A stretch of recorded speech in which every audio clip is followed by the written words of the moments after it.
Dans l'actualité, la première ministre Judith Suminwa-Tuluka a effectué une descente à la prison centrale de Makala 48 heures après la tentative d'évasion de détenus. La chef du gouvernement a évalué l'ampleur des dégâts et a ordonné la poursuite des enquêtes et recommande le respect de procédures dans le désengorgement de prisons. Une nouvelle ère de coopération entre la RDC et la Chine. Teddy Luamba signe un accord pour la construction de centrales solaires. Cet accord porte sur la construction d'une série de centrales photovoltaïques d'une capacité totale de 600 MW situées dans le bassin de la rivière Lualaba entre la centrale hydroélectrique de Ndilo et Boussanga. Et pour finir, le bureau du Conseil supérieur de la magistrature s'est réuni ce mercredi 4 septembre 2024 dans la salle plénière de la Cour constitutionnelle au sujet de la tentative d'évasion qui a eu lieu dans la nuit du 1er au 2 septembre 2024 à la prison centrale de Makala. Pour ce bureau, demander aux magistrats de ne pas arrêter ni de transférer à la prison centrale est une violation flagrante de la loi et surtout une autre manière d'installer au sein de la société congolaise les règles de la vengeance privée et de la loi du plus fort.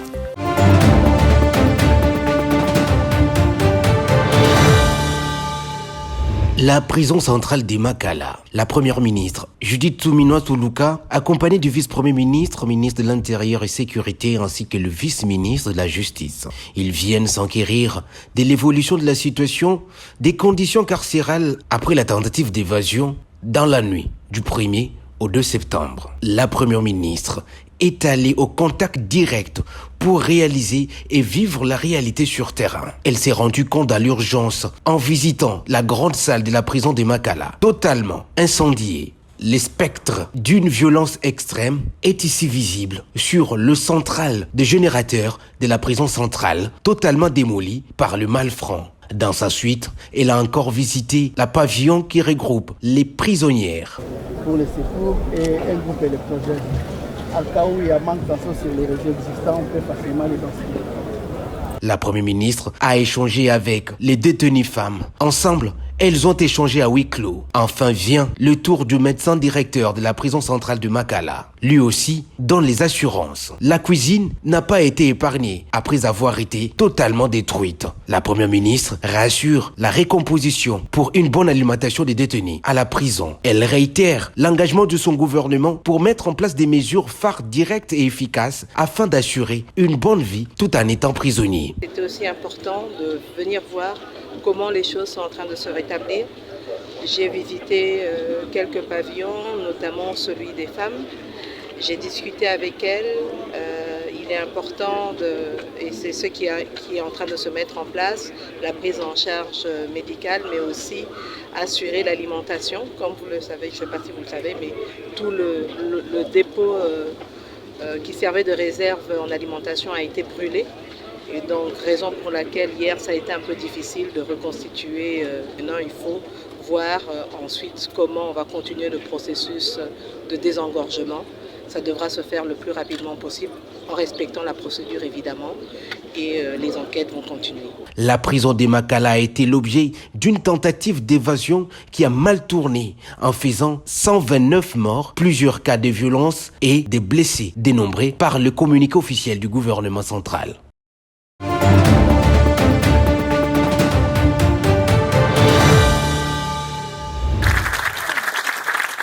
C'est un geste de cœur que ces victimes de l'incendie qui a consumé le pavillon 5 du marché de la Liberté dans la commune de Massina, dans la nuit du 24 au 25 août dernier, viennent de bénéficier en urgence auprès du gouvernement central. Au total, 290 vendeurs sont servis en urgence par le gouvernement congolais.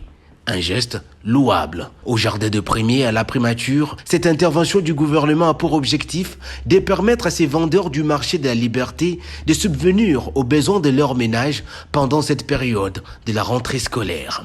Une commission avait été mise sur pied pour élaborer la liste définitive de tous les sinistrés ayant effectivement perdu leurs biens à la suite de cet incendie. Liste définitive exigée par la chef du gouvernement, Judith Suminwa-Tuluka, en vue d'assurer qu'il s'agit réellement des sinistrés qui devraient bénéficier de l'aide du gouvernement. En tout cas, nasengi merci na gouvernement oyo. Nasengi merci na président, nasengi merci na maman ministre. parce que eloko mama ministre asali tondimaki te badoute ezalaki kozala solo be kozala lukuta mais mama lakisi payaki azali mama atali biso pena mpona moment ope bana klasi asungi biso pena alongoli pena bapoto tozalaki nango na mitema na espéraki na baparole ya mama et puis namoni yango donc napesi ye bamerci sika ezwami ye nzambe nalola apambola ye abosana ye tia mokolo moko te. Merci naopesa na papa Fachi Beton à cause ya choix. Alors nazoloba penza bien que à cause ya choix akomprenaki ke so mwasi aza na ndaku papa tatiki mbongo mwasi ndako gérer côté nini mabe ezali po abongisa. La même commission a procédé à l'évaluation de pertes en marchandises et autres matériels en vue d'envisager une indemnisation comme soutien la reprise des activités. Geste loué, apprécié avec cri de joie par les bénéficiaires qui n'ont pas manqué de mots pour remercier la chef du gouvernement.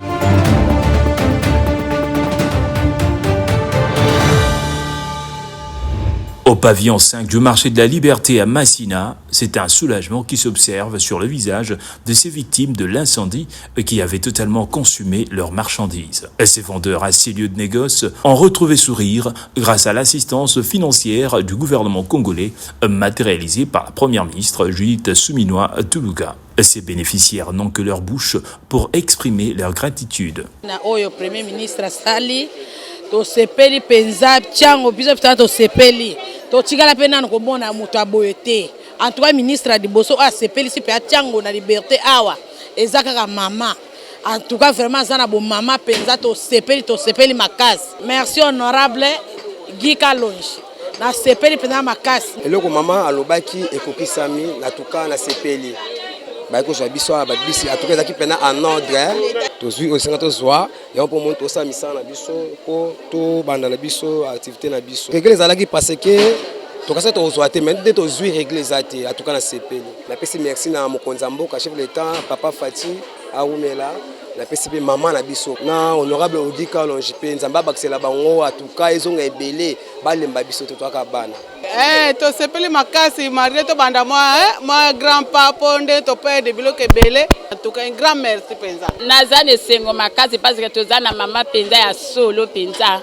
tozwi penza mama ya solo na Congo nzambe abakisala ye ebele abakisele pe bambula ebele par rapport bambula ozamba pesa qui parce que par rapport na yede tozongi na wenzi. Les victimes de l'incendie du pavillon 5 du marché de la Liberté sont en joie suite à ces gestes de la première ministre et l'implication de l'administrateur du marché de la Liberté, Pélé Bofini, signalant que la réfection du pavillon 5 est en cours. Les activités commencent bientôt.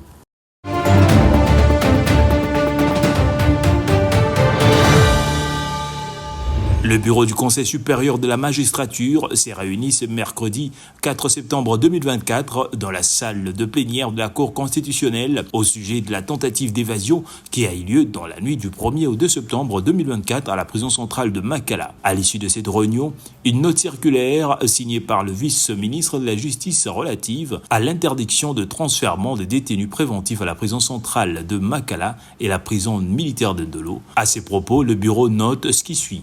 Contrairement aux déclarations faites lors des sorties médiatiques du vice-ministre de la Justice et garde des Sceaux, les magistrats ne sont pas responsables de la tentative d'évasion qui a eu lieu à la prison de Makala. Demander aux magistrats de ne pas l'arrêter ni le transférer à la prison ou à la maison d'arrêt constitue une violation flagrante de la loi et surtout une autre manière d'installer au sein de la société congolaise les règles de vengeance privée et la loi du plus fort. Les déclarations du vice-ministre de la Justice et garde des Sceaux sont de nature à exposer les magistrats à la vindicte populaire alors qu'il existe au sein des institutions publiques un cadre de concertation entre le Conseil supérieur de la magistrature et le ministère de la Justice, lieu indiqué pour traiter des questions transversales relatives à l'administration de la justice. Le bureau du Conseil supérieur de la magistrature invite les magistrats à poursuivre l'accomplissement des tâches de la profession dans le strict respect de la Constitution et des lois de la République pour l'émergence de l'état de droit en République démocratique du Congo. Par conséquent, ils sont tenus de rester calmes et de respecter en toutes circonstances les règles d'éthique et de déontologie.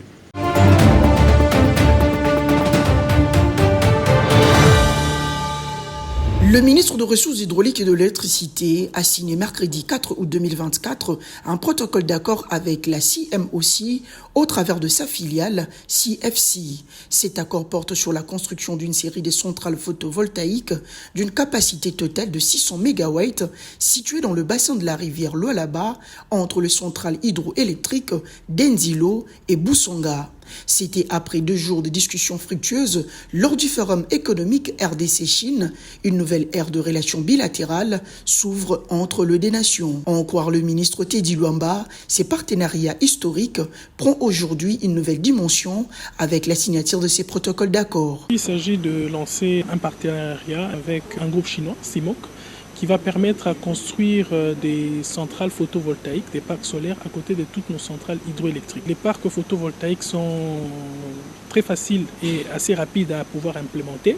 Nous avons un target maximum de 24 mois et un minima de 18 mois, 600 MW supplémentaires sur le réseau congolais.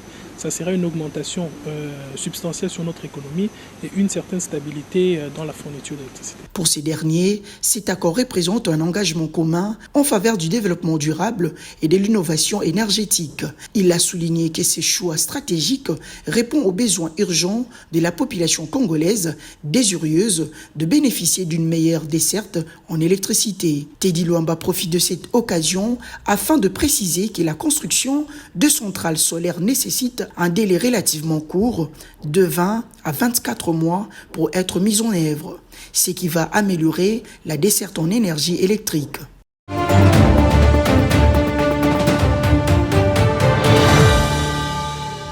À Beijing, où il séjourne dans le cadre du Forum économique RDC-Chine sur les opportunités d'investissement, Augustin Kibasa Maliba, ministre de Postes, Télécommunications et Numérique, a procédé ce mercredi 4 septembre 2024 à la signature de des mémorandums d'entente avec le FDDC, China Friendship Development International Engineering, Design and Consulting. Ces mémorandums d'entente portent sur la mise en place de systèmes de prévention de catastrophes naturelles, des surveillances des réseaux sociaux et l'identité numérique en République démocratique du Congo. La cérémonie de signature s'est déroulée à l'ambassade de la RDC à Beijing. À savoir, le ministre congolais de PTN a participé du 2 au 3 septembre au Forum économique RDC-Chine sur les opportunités d'investissement. Il s'est exprimé devant une centaine d'investisseurs chinois à qui il a présenté les opportunités d'investissement dans le secteur de postes, télécommunications et numérique en RDC. Dans son exposé, Kibasa a de prime abord parlé du cadre légal du secteur du numérique en RDC avant de faire un aperçu chiffré sur la connectivité au pays de Lumumba. Il s'est ensuite apaisanti sur les parts de marché et le défi du développement numérique en RDC.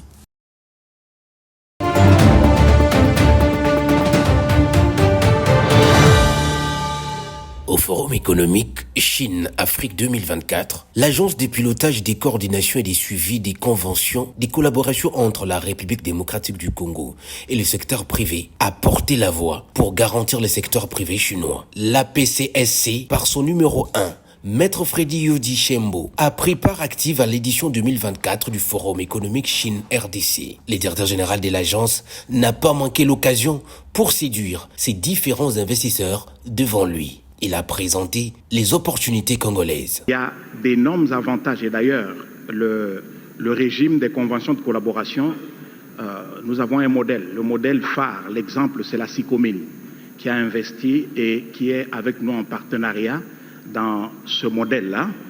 Un investissement au-delà d'1 milliard, effectivement, entre dans ce régime de convention de collaboration et il y a essentiellement 4 choses que je vais rapidement pointer. La première chose, c'est que la différence, il y a le code des investissements qui accompagne déjà tous les investisseurs qui viennent chez nous, qui viennent au Congo.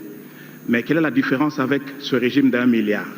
C'est que d'abord, c'est les personnes éligibles. Vous avez entendu le DG de l'ANAPI dire que pour recevoir les avantages du code d'investissement, il faut être une entité commerciale incorporée en RDC. Mais si vous tombez au-delà d'1 milliard, vous êtes dans la convention de collaboration. Et là, vous pouvez être une entité commerciale incorporée en RDC, vous pouvez être une entité commerciale étrangère, et vous pouvez être un groupement d'entreprises étrangères ou congolaises. C'est le cas de la SICOMING.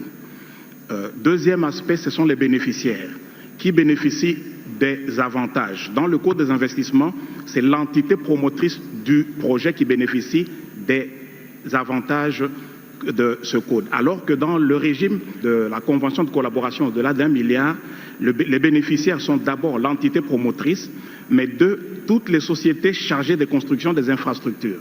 Les avantages pour le secteur privé dessinés avec la convention de collaboration dans le cadre des opportunités d'investissement en République démocratique du Congo garantissent des chiffres d'affaires allant jusqu'à 2 milliards de dollars américains pour une collaboration privée.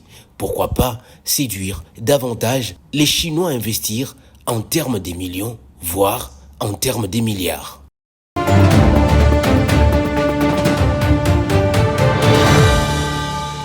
L'Inspection générale de finances, IGF, a lutté pendant 4 ans contre le détournement des deniers publics et imposé une culture de la peur du gendarme. Ceci par un déploiement des inspecteurs de finances pour l'exécution de nombreuses missions de contrôle, aussi bien de ministères, de services publics centraux, des entreprises et établissements publics que de provinces, des villes, de communes, des secteurs et chefferies. Des missions de contrôle de gestion suivies de missions d'encadrement de régie financière nationale et provinciale des entreprises et établissements publics ont été exécutées. Plusieurs audits menés sur la gestion financière de gouvernements provinciaux, des assemblées provinciales, ainsi que de comptables publics de l'Assemblée nationale et du Sénat. Les inspecteurs de finances ont aussi audité les comptes de la Banque centrale du Congo, du guichet unique de création des entreprises, de plusieurs projets en cours ou clôturés, Bukangalonzo, Zéro Trou, Chile-Gilou, Jeu de la francophonie, carte d'identité nationale, PDL, 145 territoires. La gestion du secteur forestier a été auditée et les ventes de forêts par des ministres ont été dénoncées. Les banques commerciales ont ouvert leurs livres comptables aux inspecteurs des finances pour leur permettre de contrôler et de retracer le rapatriement de recettes d'exportation. Des commissions de travail ont été mises en place pour vérifier la régularité des exonérations fiscales et douanières, évaluer l'efficacité et l'efficience de contrats divers dans les secteurs miniers, forestiers et pétroliers.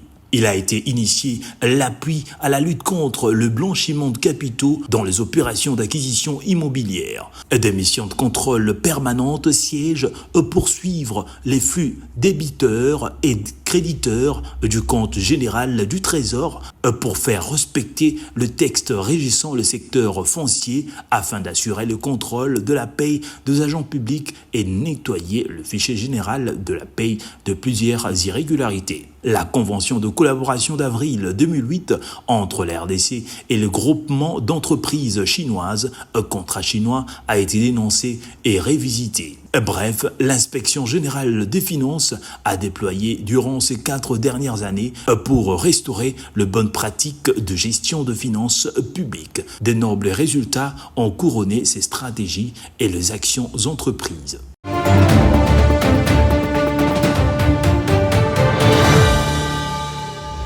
Mercredi 4 septembre 2024, troisième jour de la rentrée scolaire 2024-2025.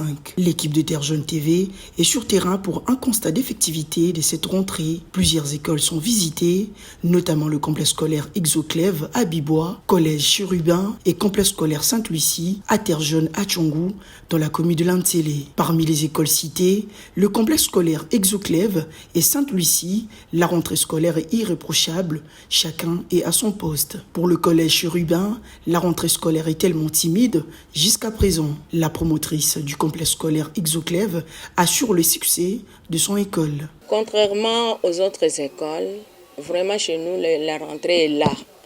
Nous vivons la rentrée, pourquoi? Parce que dès les premiers jours, nous avions eu 133 élèves. C'était déjà beaucoup au niveau du primaire et il y avait 115 élèves au niveau du secondaire. Nous avons vraiment contribué au calendrier scolaire. Parce que nous savons que nous avons 222 jours que nous ne pouvions pas perdre, même un jour. Raison pour laquelle nous avions commencé le 2 septembre, comme prévu dans notre calendrier scolaire. Les enfants, dès qu'ils viennent, ils doivent se laver les mains. À tout moment, nous avions placé les lave-mains pour permettre aux enfants les mesures barrières et ils ne peuvent pas se toucher à certains parents qui continuent encore à garder les enfants à la maison. Pour savoir que déjà, nous avons débuté avec les cours. Les élèves du complexe scolaire Sainte-Lucie invitent leurs collègues de classe à reprendre l'école car le cours se donne comme il se faut. Oui, nous sommes nombreux. Qu'elles puissent venir car les cours ont déjà commencé. Donc ça doit de rater beaucoup de choses. Les écoles font face à l'épidémie de la variole de singe, raison pour laquelle elles appellent à la vigilance et au reste de mesures édictées par le ministre de la Santé publique pour stopper cette épidémie à l'école.